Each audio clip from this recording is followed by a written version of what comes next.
নিজের চোখের সামনে এত দিনের সমস্ত চাওয়া পাওয়া পূরণ হতে দেখে এবার নিজের চোখেই কোনো মতে বিশ্বাস করাতে পারছে না কুসুম। হ্যাঁ বন্ধুরা, ভিডিওতে লাইক দিয়ে দেখতে থাকুন। যে মুহূর্তে কিনা শুভদৃষ্টির মধ্যে দিয়ে যখন কিনা অনুশ্রী, ঈশান এবং আয়ুষ কুসুমে শুভদৃষ্টি সম্পন্ন হয় এবং তারপর মুহূর্তে মালা বদল হওয়া মাত্রই তারা যখন কিনা বিয়ের আনুষ্ঠানিকতায়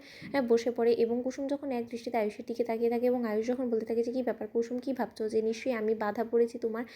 ভালোবাসার টানে, সেরকম কোনো কিছু। দেখো এখনও পর্যন্ত তোমাকে নিয়ে সেরকম আমার মনে ফিলিংস জন্মায়নি, সেটা ঠিক আছে, কিন্তু তা সত্ত্বেও আমি মনে প্রাণে এটা বিশ্বাস করি যে তুমি হবে হলো গিয়ে সেই ব্যক্তি যে কিনা আমার মনের মধ্যে নিজেকে নিয়ে একটা ভালোবাসা জাগাবে এবং তারই অপেক্ষা আমি করছি। ঠিক সেই মুহূর্তে কুসুম যখন বলতে থাকে যে আবারও আমার এই ঘুমটা ভাঙলে পরে আমি আবার চোট খাবো না তো। অন্যদিকে যখন কিনা অবশেষে গাঁটছড়া বাঁধার জন্য পুরোহিত মশাই যখন বলতে থাকে যে দিন এবার তো গাঁটছড়া বেঁধে দিতে হবে, এই কাজটা কে করবে, ঠিক সেই মুহূর্তে ইন্দ্রাণী গাঙ্গুলিকে যখন কিনা অভিমন্যু রজতীর বলতে থাকে যে নেই ইন্দ্রাণী, তুই বরঞ্চ এই সব কাজটা কর, কারণ আমার দীর্ঘ বিশ্বাস যে তুই ওদের গাঁটছড়া বেঁধে দিলে ওদের এই সম্পর্কটা জন্ম জন্মান্তরের জন্য হবে এবং ওরা কোনো মতেই একে অপরের থেকে কোনো দিন আলাদা করতে পারবে না এবং যত মজবুত শক্তি আসুক না কেন ওদেরকে একে অপর থেকে কেউ আলাদা করতে পারবে না। ঠিক সেই মুহূর্তে ইন্দ্রাণী গাঙ্গুলি তাদের গাঁটছড়া বেঁধে দেওয়ার সময় যখন কিনা আয়ুষ এবং ঈশানকে বলতে থাকে যে আয়ুষ, ঈশান, তোমাদের উপরে কিন্তু অনেক বড় একটা গুরু দায়িত্ব আমি তুলে দিয়েছি, এদের দুজনকে সব ধরনের কষ্ট থেকে তোমাদেরকে রক্ষা করতে হবে, সকল ধরনের বিপদ আপদ থেকে কিন্তু তোমাদেরকে রক্ষা করতে হবে এবং কোনোদিনও ওদের চোখে যাতে জল না আসে সেরকমটাই কিন্তু ওদের বাবাকে আমি কথা দিয়েছি, তাই সেই দিকটাও কিন্তু তোমাদেরকে খেয়াল রাখতে হবে, কোনোদিন ওদেরকে কষ্ট দেবে না। ঠিক সেই মুহূর্তে ঈশান এবং আয়ুষ যখন বলতে থাকে যে মা, তুমি যাদেরকে কিনা ঘরের লক্ষ্মী করে আনতে চলেছো তাদের চোখ থেকে একটা ফোঁটা জলও যদি পড়ে তাহলে তুমি আমাদেরকে ঘাট ধাক্কা দিয়ে বাড়ি থেকে বার করে দিও, কিন্তু তার সত্ত্বেও কোনো রকম কোনো কষ্ট যাতে ওরা না পায় সেই দিকটা আমরা অবশ্যই খেয়াল রাখার চেষ্টা করবো। ঠিক সেই মুহূর্তে যখন কিনা ওরা 7 পাক ঘুরতে থাকে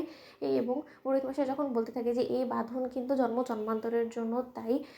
আপনারা একে অপরকে চিরতরে এরকম করে সমস্ত বিপদ আপদ থেকে রক্ষা করার প্রতিজ্ঞা করুন। ঠিক সেই মুহূর্তে কুসুম যখন বলতে থাকে যে শুধুমাত্র আমাদের সম্পর্কটাকে নয় বরঞ্চ আমাদের এই গোটা পরিবারটার উপরে যে বা যারাই আঁচ আনার চেষ্টা করবে তাদের কাউকে আমি ছেড়ে কথা বলবো না, তাদের সমস্ত লোকেদের বিরুদ্ধে আমি রুখে দাঁড়াবো। ছোটো সাহেব, আমি আপনাকে ছুঁয়ে কথা দিলাম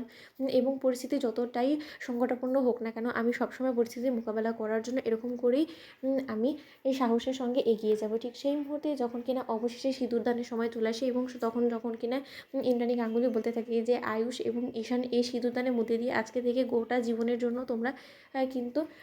ওদেরকে স্ত্রী হিসেবে গ্রহণ করে নিচ্ছ এবং আজ থেকে ওদের সম্পূর্ণ দায়িত্ব কর্তব্য তোমাদের উপরে, তাই সেটা কিন্তু পালন করতে তোমরা কোনো মতে কোনো কিছু চুকতে পারবে না, কারণ তোমরা খুব ভালো করে জানো যে আজ অবধি তোমাদের বাবা কিন্তু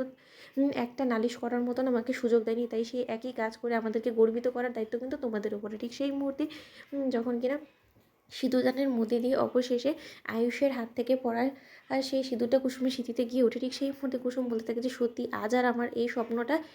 রীতিমতো ভাঙবে না। তো বন্ধুরা, লাইক কমেন্ট শেয়ার করে সাবস্ক্রাইব করতে ভুলো না।